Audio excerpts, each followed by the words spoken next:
Welcome once again to our series of brief video tutorials on finding, writing, and citing.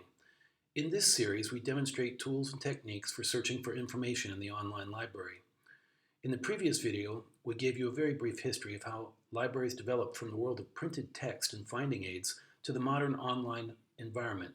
In that history, we noted that in the modern era, it is still useful to maintain the old distinction between known item and topical research. Before the computer age, finding known items required knowing the author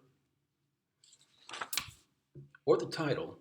For topical searching, you could browse book titles by subject, and then you could go to external resources to do topical searching for articles, chapters, reports, and papers.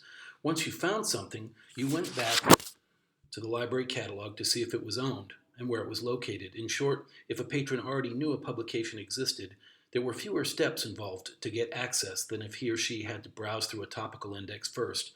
But with today's systems, users are not only searching the conventional cataloging data or metadata, but usually by default, they are also searching every word in all the publications in the system. That means that looking for a known item can actually be more difficult, as the terms in the conventional metadata retrieve otherwise irrelevant documents that happen to have those same words within the text. This can even make topical searching more difficult as well. We will show strategies and techniques for how to wrangle topical searches in the full text environment in the next video. But in this video, we give a demonstration of tools that WMU Library provides specifically for known item searching. Let's start with the library homepage. Okay. Note that the default search is for everything, which means searching the catalog data from our print collections as well as the metadata and millions of words in the text of scores of thousands of ebooks and e-journals. If I search for maritime economics,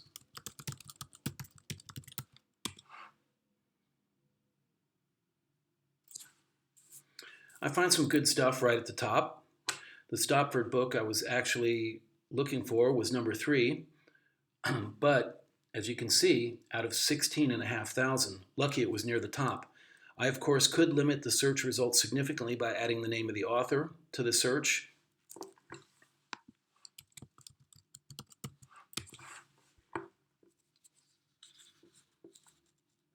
And it comes out at the very top.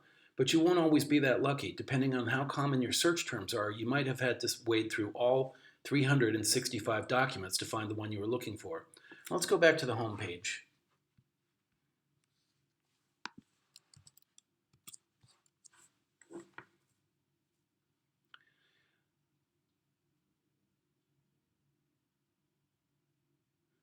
Under this collection menu, let's choose ePublication Finder.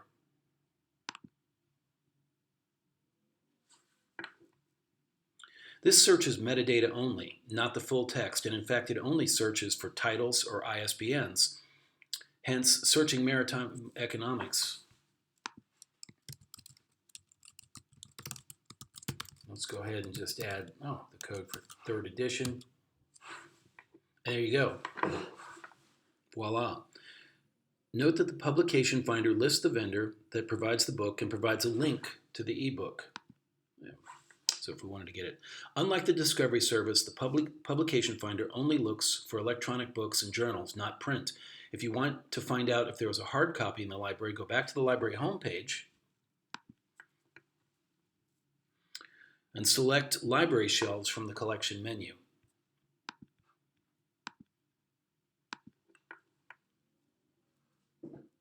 The library catalog only searches metadata, obviously, since the text is in print, and its content comprises a much smaller portion of the library's overall collection. Consequently, Maritime Economics Stopford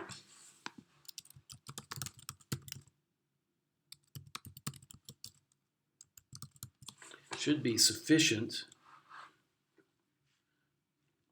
to pull up what we're looking for. And you see only 5 results, all of them authored by Martin Stopford, and all of them having to do with maritime economics. To find out its location and availability, just look at the detailed record.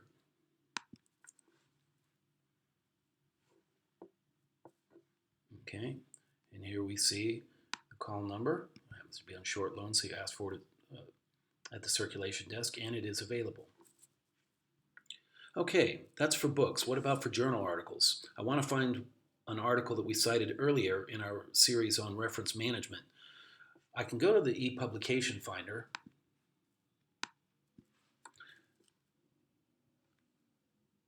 and I can search not for the article, but just for the for the journal title. If I remember right, that was Marine Pollution Bulletin.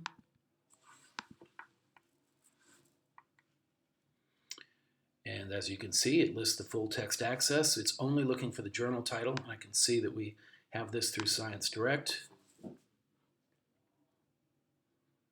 Click the link. I know that this is a previous issue. I have the citation in hand. And to go to 2004, it was issue number 7, if I remember.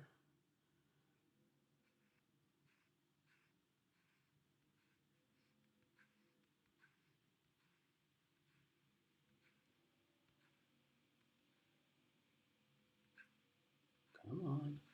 Ah, there it is. Total mercury levels in tunas from offshore waters for the Florida Atlantic coast. And we can download the PDF by Douglas Adams, starting on page 659. Again, if you look at those earlier videos, you'll see that's the one we used in our videos on how to cite an article. Okay, if I were to go into the print world, it's the same thing. We happen to have this in print and online. I would just go back to the library catalog, to library shelves, and I could just search for Marine Pollution Bulletin. If I wanted to be more specific, I could limit to just the title.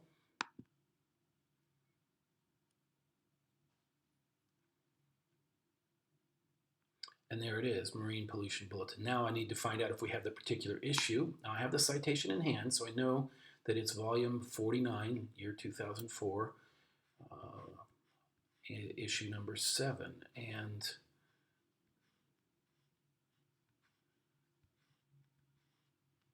there it is, volume 49, issue number 7.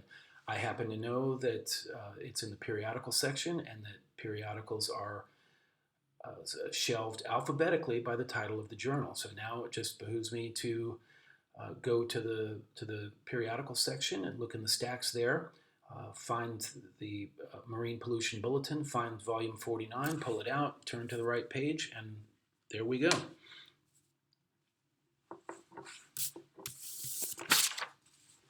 So now you have seen the tools that are available for finding known items in the online library.